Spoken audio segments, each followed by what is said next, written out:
The last sliver of twilight clung to the horizon, painting the sky above Willow Creek, Oregon in bruised purples and fading oranges. I sat on my porch, a steaming mug of chamomile tea warming my hands, listening to the cicadas hum their nightly lullaby. My small, perfectly manicured yard, testament to years of quiet cultivation, stretched out before me, bordered by a neatly trimmed hedge and a sturdy wooden fence that had always felt like an extension of my own guarded peace. At 46, Ilara Thorne had built a life that was meticulously ordered, discreet, and deeply private. My home was my sanctuary, a fortress of calm in a world that often felt chaotic. It was a haven I'd crafted with deliberate intention, a stark contrast to the tumultuous past I'd worked so hard to leave behind. My work, ironically, revolved around chaos.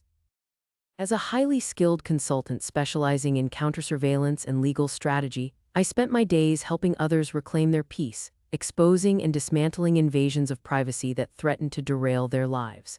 It was a path I'd chosen years ago, after my own existence had been brutally derailed by a similar pattern of intrusive, relentless surveillance. That experience had carved a deep scar, yes, but it had also forged a resolve within me, sharpening my analytical mind and honing my resourcefulness to a razor's edge. I had dedicated my professional life to ensuring no one else endured what I had. The irony of my current situation, therefore, was not lost on me. It had started subtly, as these things often do. A new family, the Millers, had moved into the house next door about 6 months prior. Initially, they seemed innocuous enough, a couple with 2 teenage boys. Their moving trucks had brought a flurry of noise and activity, but I dismissed it as the natural disruption of new beginnings. I was a creature of habit, and their initial presence was just a minor blip on my quiet radar. Then came the little things. The music, not deafening but consistently played just a little too loud, especially in the evenings when I preferred the quiet hum of my own thoughts. The overflowing garbage cans left out for days after collection, attracting flies and a faint, acrid smell. I'd seen it all before, typical neighborly inconsideration. My analytical mind filed these observations away, cataloging them without immediate judgment. I was guarded, yes, but not inherently suspicious. Not yet. The first true unease began with the glances. It started with Mr. Miller, a man with beady eyes and a perpetual smirk who seemed to spend an inordinate amount of time on his front porch, supposedly tending to non-existent plants. But his gaze wouldn't be on the petunias. It would drift, then linger on my property, on me. I'd notice it when I was watering my hydrangeas, when I was retrieving my mail, even when I was simply enjoying my tea on the porch. His eyes, dark and flat, seemed to bore into my space, a silent, unsettling invasion. I told myself it was my imagination or perhaps the natural curiosity of new neighbors. But my analytical brain, honed by years of pattern recognition, began to flag it. Then came Mrs. Miller, a woman with a surprisingly thin smile that never quite reached her eyes. She'd be out walking her dog, a tiny yapper that barely moved at the exact times I was typically leaving for work or returning home. And her head, too, would be turned, her eyes scanning my windows, my driveway, my every movement. My guarded nature began to tighten. It was a familiar, uncomfortable sensation, like an old wound beginning to throb. My peace, the very foundation of my existence here, felt subtly undermined. This wasn't just curiosity, it felt like assessment, evaluation. It was a promise of something darker, something deeply unsettling. I found myself instinctively pulling my curtains closed a little earlier, spending less time in my garden. The chamomile tea, usually a source of calm, now tasted like a prelude to battle. Then came the incident that slammed the door on any pretense of normalcy. I was in my backyard, hanging laundry on the line, a simple, mundane chore. The sun was warm on my skin, and for a moment I allowed myself to relax. When I straightened up, a peculiar glint caught my eye. It was from the Miller's second-story window, a flash of light reflecting off glass. My analytical brain immediately registered the distinct shape of a camera lens, not a phone, but something more substantial, angled directly at my backyard. My breath hitched. The air, moments before warm and pleasant, suddenly felt icy cold. It wasn't imagination this time. It wasn't a glance. It was deliberate technological intrusion. The hairs on my arms rose, and a wave of nausea washed over me. This was it. This was the opening salvo. It was a direct, blatant disregard for my privacy, a violation that resonated with the deepest fear within me. The memory of my past, the one I had dedicated my entire professional life to fighting, flared with startling intensity. The initial annoyance transformed into a simmering anger, a cold, focused fury that began to sharpen my senses. This wasn't just bothersome, it was an escalating threat. I knew with absolute certainty that this would not be a fleeting issue. It would be a fight. And Ilara Thorne was uniquely equipped for battle. This wasn't merely about annoyance. It was about the fundamental right to peace and security in one's own home, a right I had fought tooth and nail to reclaim in my own life, and a principle I now fought for professionally. The question that hung in the air was no longer if things would escalate, but how far I would have to go to reclaim my sanctuary. As I walked back into my house that evening, the carefully constructed walls of my peace began to crumble. The gentle hum of the cicadas seemed to mock me, no longer a lullaby but a prelude to the coming storm. I knew with a chilling certainty that my quiet life in Willow Creek was about to become anything but The Millers had just stepped into the crosshairs of someone who specialized in dismantling exactly what they were doing. And if you're finding this story resonates, perhaps you'd enjoy more like it. Subscribe to Neighbours From Hell channel for new Neighbours From Hell stories daily. The next morning, the calm facade of my home felt like a fragile shell. The morning light, usually a comforting presence, now seemed to highlight every angle from which I could be observed. My routine, once a source of comfort, now felt like a performance. Every movement felt scrutinized. My analytical mind, usually a quiet engine humming beneath the surface of my consciousness, had shifted into overdrive, processing scenarios, potential threats, and countermeasures. My guarded nature, once a preference, had become an absolute necessity. I began my documentation process with a meticulousness that bordered on obsession. It was my professional reflex. My first step was a detailed log, dates, times, specific incidents, even weather conditions. Mr. Miller on his porch, ostensibly sweeping, but his eyes fixed on my kitchen window as I made coffee. Mrs. Miller walking her dog, the dog standing still while she pointed a smartphone casually towards my side yard.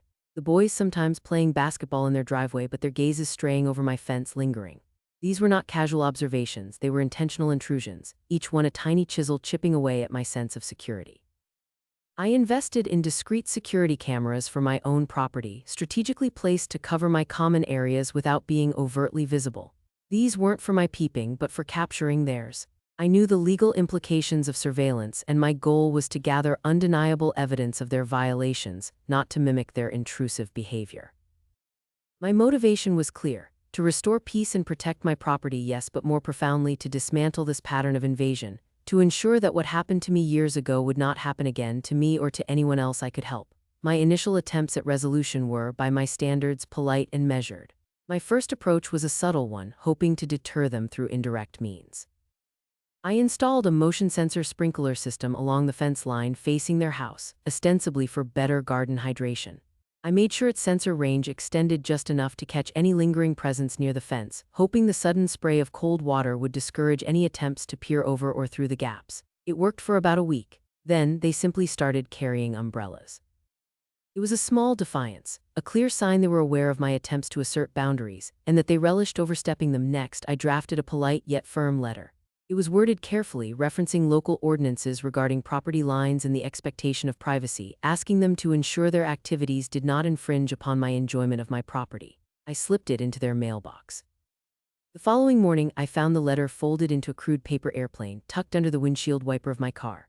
On it, scrawled in what looked like a child's crayon, were the words, "Mind your own business, old lady." The audacity stung. My frustration mounted, but it was a cold, analytical frustration, not a hot, explosive one. This wasn't merely a misunderstanding, it was active malice. My guarded nature braced for impact. I escalated to formal channels. My first call was to the Willow Creek Homeowners Association. I explained the pattern, the lingering gazes, the camera glint, the letter. They were sympathetic, professional even, but ultimately ineffective. "We'll send them a letter," the representative promised. A general reminder of community guidelines. A month later, nothing changed. The Millers remained unchastened. My analytical mind noted their lack of real power, their slow bureaucracy. It was a dead end for now. My next step was the Willow Creek Police Department. This was more delicate. I knew from my professional experience that peeping could be hard to prove. It needed consistency, intent, and often a direct violation of a specific law. I brought my meticulously kept log, my grainy initial camera footage. The officer was young, polite, but clearly overwhelmed. "Ms. Thorne, we understand your concerns," he said, flipping through my binder. "But without clearer evidence of a specific crime like trespassing or direct surveillance of an intimate nature, this falls into more of a civil dispute category. We can't act on feeling watched." I argued logically, calmly, citing precedents, but his hands were tied. He advised me to get better, clearer footage. He suggested I try mediation with people who returned my polite letter as a paper airplane. The very thought was infuriating. My despair began to deepen, a cold knot in my stomach. The helplessness I'd felt years ago, trapped by unseen eyes, began to creep back into my carefully constructed life. The Millers, it seemed, took my calls to the authorities as a challenge. The nuisances escalated dramatically. The music became louder, intentionally disruptive, often playing late into the night, vibrating through my walls. It wasn't just pop music. It was sometimes distorted static or unsettling, repetitive loops of strange sounds that seemed designed to fray nerves. Then came the property damage. Small at first, almost deniable. A section of my beloved hydrangeas, carefully cultivated over years, suddenly looked sickly, the leaves yellowed and drooping. A few weeks later, a patch of my lawn inexplicably turned brown, as if doused with an herbicide. I could never prove it was them, but the timing, the proximity, the insidious nature of it screamed their involvement. My guarded facade began to crack, the peeping intensified. I'd catch them openly now with binoculars or what looked like a telephoto lens on a camera. They weren't even trying to hide it. Sometimes Mr. Miller would stand on their deck facing my home and just stare. No expression, just an unwavering, unsettling gaze. I started drawing my blinds completely, even during the day, plunging my home into a perpetual twilight. The sanctuary was becoming a prison. My emotional toll was immense. Sleep became a luxury. Every creak of my house, every shadow, every rustle of leaves outside my window sent a jolt of anxiety through me. I found myself snapping at colleagues, struggling to focus on my own clients' cases. Ironic given that I was living the very invasion I fought professionally. My meticulous planning, my analytical approach, my carefully constructed piece, it all felt like it was unraveling. The exhaustion was bone deep, a heavy cloak that smothered me one particularly awful Tuesday. It all came to a head. I had decided to spend the day in my garden, determined to reclaim some semblance of normalcy, to show them they couldn't break me. I was pruning my rose bushes, the scent of fresh earth a small comfort, when I heard a distinct clicking sound. I looked up. There, positioned on the miller's roof, was a professional-grade camera, its lens clearly pointed directly at my backyard. And next to it, Mr. Miller, grinning, giving me a mocking wave. That was my rock bottom. It wasn't just the camera, it was the audaciousness, the sheer contempt for my privacy, the open mockery. My carefully cultivated resilience crumbled. The raw, visceral memory of my past trauma, the feeling of being hunted, exposed, helpless, surged through me. My hands started to tremble, the pruning shears suddenly heavy. A profound sense of despair washed over me, so strong it took my breath away. I sank to my knees among my roses, tears blurring my vision. My home, my sanctuary, had been utterly violated. There seemed to be no escape, no recourse. They had won. They had pushed me to the brink, and for a fleeting, terrifying moment, I felt nothing but utter defeat. The question wasn't what I would do next, but if I had anything left to give. This battle was breaking me. If you're also finding yourself trapped by your own nightmare neighbors, remember there are stories like yours being shared daily. Subscribe to Neighbours From Hell channel for new Neighbours From Hell stories daily. The despair of that Tuesday lingered, a heavy shroud draped over my shoulders. For a full day, I moved through my house like a ghost, the blinds drawn, the quiet now oppressive rather than peaceful. But my guarded nature, forged in the fires of past trauma, held a deep, unyielding core. My analytical mind, though temporarily dulled by the emotional blow, began to stir, searching for a path forward, a way out of the suffocating feeling of helplessness. The feeling of being trapped, of having my life derailed by intrusive surveillance, was a wound that had healed into a scar, but now it was throbbing, demanding my attention. It was the very reason I had chosen my profession, and now it was forcing me to apply my expertise to my own life. My motivation, initially about restoring peace, transformed into something far more resolute, complete and absolute dismantling of their pervasive, violating presence. They had pushed me to my breaking point, and in doing so, they had unleashed the full force of my professional resolve. I was no longer just a homeowner. I was a Lara Thorne counter-surveillance expert, and this was now my personal case. The transformation was gradual but profound. It began with meticulous planning. I pulled out my professional-grade equipment, the tools I usually reserved for high-stakes corporate and private investigations. My home office, usually a neat space for client files, became a command center. I installed a comprehensive, professional-grade surveillance system on my property. Unlike the initial, simple cameras, these were high-resolution, infrared-capable, and strategically disguised within my landscaping. They didn't just record, they provided crystal-clear, irrefutable evidence. I wasn't just gathering footage, I was building a case. My resourcefulness became my greatest weapon. I didn't just focus on them looking at me, I analyzed their patterns. When were they most active? What were their weak points? I started to look for their vulnerabilities, turning the tables subtly and discreetly. For instance, I identified a spot on their property line where their own internet router signal was weakest, just adjacent to my large oak tree. I acquired a powerful directional antenna and, using my knowledge of network protocols, began monitoring their unencrypted Wi-Fi traffic. I wasn't interested in their private lives, only in confirming their continued surveillance activities. And sure enough, their casual comments, their online searches, their social media posts started to reveal a disturbing pattern of fixation on my property. Confirming their intent, my professional network, which I had carefully cultivated over years, became invaluable. I contacted a trusted colleague, a retired private investigator known for his discretion and his uncanny ability to uncover hidden information. I couldn't share all the intimate details of my past, but I explained the current situation with the Millers, focusing on the legal framework.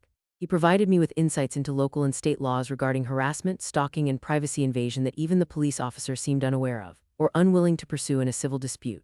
He helped me identify specific statutes that the Millers were violating, turning their peeping into a clear, actionable legal offense. The process was painstaking. Hours melted into days, days into weeks. I sat in my darkened office watching screens, meticulously logging every instance, every gaze, every camera movement, every piece of property damage. I started creating a comprehensive digital file, categorized, timestamped, and backed up.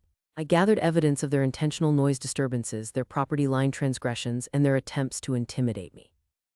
My guarded nature kept me focused, preventing any emotional outburst that could compromise my evidence. My analytical mind thrived on the data, the patterns emerging, the gaps in their defenses. Then a thought occurred to me, a flash of mischievous inspiration that aligned perfectly with my developing strategy of psychological counterwarfare. The Reddit post I'd once read about a homeowner using a horse mask to deter peeping neighbors came to mind. It was absurd, unsettling, and just the right touch of psychological disruption. I ordered a realistic horse mask online. It arrived a few days later, a strange, rubbery presence in my otherwise sterile office. I waited for the opportune moment. It came on a Saturday afternoon. Mr. Miller was out in his yard, ostensibly weeding, but his gaze was, as usual, fixed on my back door. My cameras were rolling, capturing every angle. I stepped out onto my patio, wearing my gardening gloves, a small trowel in hand, and then slowly, deliberately, I pulled the horse mask over my head. I walked to the edge of my patio, turned, and just stood there perfectly still, facing him. The silence was palpable. My heart hammered, not from fear but from a strange mix of anticipation and dark humor. Mr. Miller froze. His weeding ceased. His head tilted, then jerked back as if he'd been slapped. He squinted, then visibly recoiled, stumbling backward. The sight of his shocked, confused face, captured perfectly on my hidden cameras, was a mini payoff, a small victory in a long war. He scrambled inside, disappearing for the rest of the day. It was a psychological blow, unsettling their sense of control. It didn't stop them, not entirely, but it confirmed their focus and vulnerability to psychological manipulation. It told them I saw them and I was not afraid. My grand payoff, however, wasn't just about making them uncomfortable. It was about severing ties completely, securing my ultimate peace. The relentless pressure from the Millers, the constant feeling of surveillance, had solidified a decision that had been a fleeting dream for years. Buying my own house, a true sanctuary, far from the prying eyes of any neighbor. The Reddit story had revealed the perfect twist for my ultimate victory. While continuing to gather evidence against the Millers, I had simultaneously begun a discreet search for a new property. My friend Mark, whom I'd known for over 20 years, was a real estate agent on the side. He understood my need for absolute discretion and privacy. I was incredibly guarded about this search, sharing details with no one else. Surfing Zillow became my nightly ritual. Offers were made, inspections scheduled.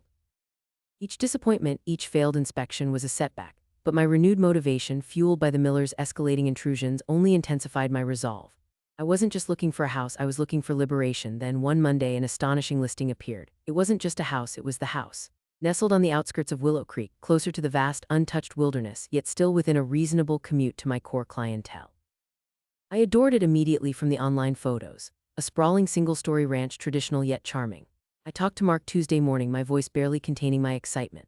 Wednesday I went to see it and discovered it was even better than the listing had promised. The listing photos hadn't shown the brand new detached garage, boasting 15-foot walls, kick-ass lighting, and an absurd number of outlets. A perfect private space for my counter-surveillance tech or even a future hobby.